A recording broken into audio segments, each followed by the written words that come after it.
Welcome to Socket Types Part 2. Now in Part 1 I mentioned that socket types are covered in a lot more detail. They're given more attention in this latest go-round with A+, the 220-800 series. And in this 801 exam that we're helping you prep for in this course, they're really going to question you on socket types and expect you to understand some of this stuff. Now in Part 1 of this particular two-part video, I talked about the difference between a ZIF socket and an LGA socket, and zero insertion force and a land grid array. Just make sure you watch that video and you understand the fundamental differences between those, and you will understand the nomenclature, the terminology, and how it affects the question, and you should be able to pick your way through that very easily. Now, here's kind of the stuff you need to really be aware of. On the exam, there's a number of socket types that you need to be generally familiar with, okay? And let's just look at the list.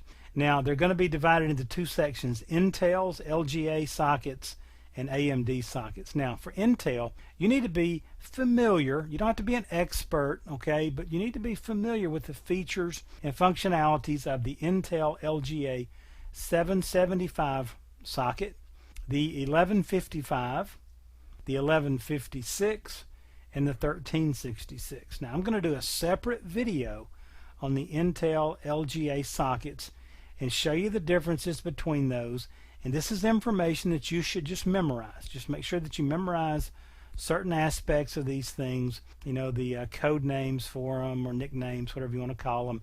The number of pins are very easy, right? A 775 has how many pins?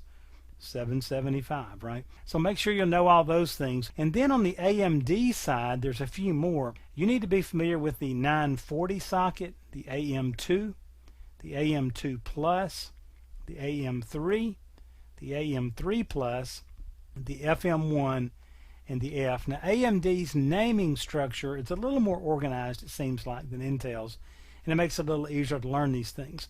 But again, I'll do a separate video, maybe a two-parter, on the AMD processors, and we'll talk about some of the general characteristics that you need to know. And again, I would memorize these things, be able to recognize certain aspects of these on the exam, and you should be okay.